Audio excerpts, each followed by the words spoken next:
அக்ஷரம் தமிழ் நாவல்ஸுக்கு உங்களை அன்புடன் வரவேற்கிறோம். இன்று நாம் கேட்கவிருக்கும் கதை எழுத்தாளர் சுதா ஹரியின் ஜில்லுன்னு ஒரு காதல். அத்தியாயம் 7. விக்ரம் அடித்த அடியில் தன் உணர்வு பெற்ற சந்துரு விக்ரமை திரும்பி பார்க்க அவன் இப்போது உறைந்த நிலையில் இருந்தான். அவன் அருகே சென்று, அண்ணா என்க அவன் குரலில் கலைந்தவன் சந்துருவின் சட்டையை பிடித்து, சந்துரு, நீ சொன்னது பொய்ன்னு சொல்லுடா, சொல்லு என்றான் ருத்ரமூர்த்தியாய். அண்ணா என கூறக்கூட நாய் எழாமல் கண்ணீருடன் விக்ரமையே பார்த்தவன், அண்ணா என நான் தழுதழுக்க தன்னை சரி செய்தபடி அழைத்தவன், நம்ம கிளம்புவோம், இட்ஸ் ஆல்ரெடி லேட் என சந்துரு கூறும்போதே அவன் விரைந்து வெளியில் சென்று இருந்தான். விமானத்தில் அமர்ந்திருந்த சந்துருவுக்கு சற்று முன் கிடைத்த தகவல் பொய்யாய் இருக்கக்கூடாதா என தோன்றியது. சிறிது நேரத்திற்கு முன் விக்ரம் மீட்டிங் நடந்து கொண்டிருக்க தன் போன் அடித்ததும் அணைக்க பார்த்தவன் அதில் தெரிந்த நம்பரில் கலவரமானான். அது தேவுக்கு காவலாய் சென்ற தலைமை கார்டின் நம்பர். அட்டன் செய்தவன், எஸ் சொல்லுங்க சார், பாஸ் போன காரு பெண்டிங்கில் டேர்ன் பண்ணுறப்ப ஸ்கிட் ஆகி இவன் பதற்றத்துடன் கேட்க, டிரைவரும் திக்கி திணறி இழுக்கவும் பதற்றம் கூட, ஸ்பீக் அவுட் இடியட் என சந்துரு அலறினான். சாரும் ஸ்பாட்லேயே இறந்துட்டாரு மேடம் என குரல் கம்ம அடுத்து அவன் என்ன சொல்ல வந்தான் என கேட்கும் மனநிலையில் கூட சந்துரு இல்லை. விபத்து என்று மட்டும் சொன்னதற்கே விக்ரமின் நிலை இப்படி இருக்க தேவின் மரணம் அவனை எந்த நிலைக்கு கொண்டு செல்லுமோ என யோசித்தவன் அமைதியாய் வந்தான். மும்பை வந்து இறங்கியதும் எப்போதும் போல கேமராக்களின் கண்கள் அவனை பார்த்து பளிச்சிட விக்ரம் பார்த்த பார்வையில் அனைத்தும் அடங்கின. வெளியில் வந்தவன் காரினை பார்க்க டிரைவர் கலங்கிய கண்களுடன் விக்ரமை பார்த்தான். வேகமாய் அவன் கையில் இருந்த சாவியை வாங்கியவன் டிரைவர் சீட்டில் அமரப்போக, பாஸ் வேணாம், நான் டிரைவ் பண்றேன் என சந்துரு வந்து அமர்ந்து கொண்டான். சந்துருவின் கைகளில் சீறி பாய்ந்த கார் நின்றது மும்பையின் பிரபலமான மருத்துவமனை முன்னால். விக்ரம் இறங்கும் போதே அவனின் கால்கள் நடக்க முடியாமல் பின்ன அதனை பார்த்த சந்துரு மெல்ல அவனை தாங்கிக் கொண்டான். விக்ரம் ஐசியூவினில் நுழையும் போதே அவன் பார்த்தது தலையில் கட்டுடன் முகத்தை மட்டும் தெரியும்படி இருந்த தாயின் முகத்தினைதான். அவன் அருகில் செல்ல செல்ல அவன் இதயம் துடிக்கும் ஓசை அவன் காதுகளுக்கே கேட்டுக்கொண்டிருந்தது. ஜெயாவின் அருகில் போய் நின்றான். அவன் பின்னால் வந்த doctor, Vikram, she last her conscious, நாங்கள் எவ்வளவோ ட்ரை பண்ணிட்டோம், பட் நோ யூஸ். விக்ரம் டாக்டரை ஒரு பார்வை பார்த்தபடி, மாம் என அழைக்க மெல்ல அவர் கண்மணிகள் மட்டும் முருண்டன. டாக்டர் உடனே, Vikram please do something, she feels you. Mom என மீண்டும் அழைக்க மெல்ல விழித்திருந்து பார்த்தார். மாம் மாம் என இதை தவிர வேறு எதுவும் அவன் நாவில் வரவில்லை. ஜெயா அவனை பார்த்து ஒரு தீர்க்கமான புன்னகை செய்து அவன் அருகில் கண்களால் அழைத்து, ஹாதி என்க, mom you will be all right, நான் இருக்கேன்ல, நீங்கள் ஸ்ட்ராங்காக இருக்கணும் ப்ளீஸ் என கண்களில் கண்ணீருடன் விக்ரம் புலம்ப, ஹாதி தேவ் என அதற்கு மேல் தாழாமல் அழுக விக்ரமுக்கு அப்போதுதான் உரைத்தது. ஓ காட், டாட் என்னாச்சு என திரும்பி சந்துருவை பார்க்க அவன் கண்களில் கண்ணீருடன் தலையை ஆட்டியபடி வேறு புறம் திரும்பிக் கொண்டான்.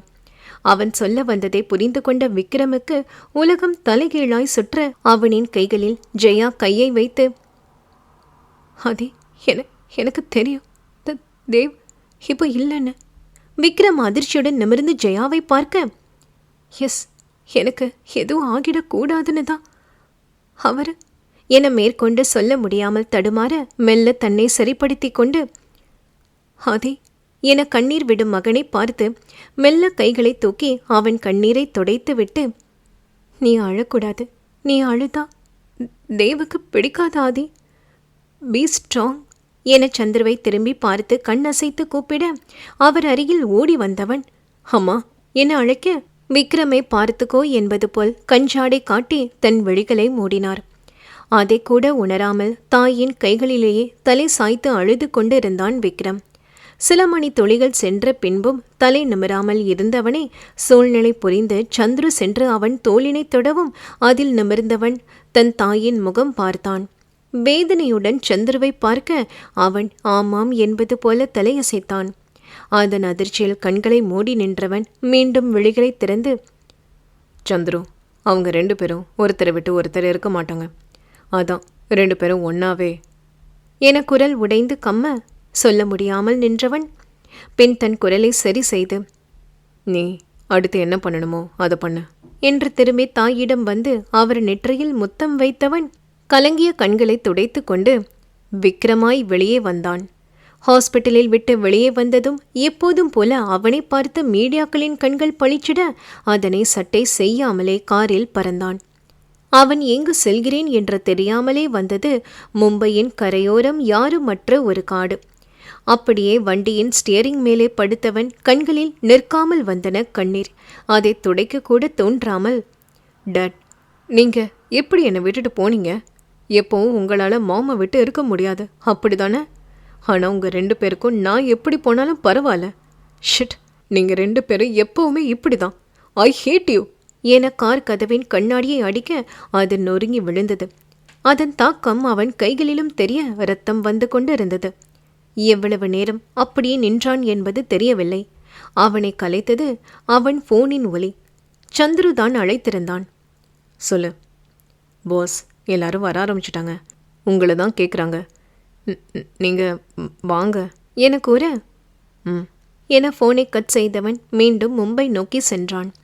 வீட்டுக்கு வந்தவன் இயந்திரத்தனமாய் இருவருக்கும் காரியங்களையும் செய்தான்.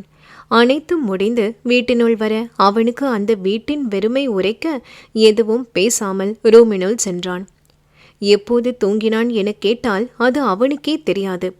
அடுத்த நாள் ஆபீஸ் செல்ல கிளம்பியவன் ஹாலினை பார்க்க ஜெயா இருப்பது போல் தோன்ற மேலும் விழித்திறந்து பார்க்கவும் அவர் இல்லாமல் போக பின் உண்மை நிலை புரிந்தது. திரும்பி பார்த்தான்.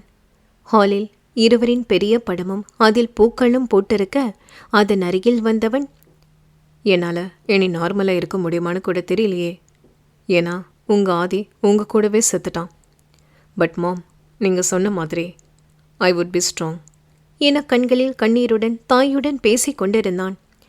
அவனை உயிர்ப்பிக்க போறவளோ எப்போதும் போல் அவள் அப்பத்தாவிடம் திட்டு வாங்கி கொண்டே கொடைக்கானல் கிளம்ப ஆயத்தமாகிக் கொண்டிருந்தாள். தொடரும். நீங்கள் இதுவரை கேட்டுக்கொண்டிருந்தது சுதா ஹரியின் ஜில்லுன்னு ஒரு காதல். மீண்டும் அடுத்த அத்தியாயத்தில் சந்திப்போம்.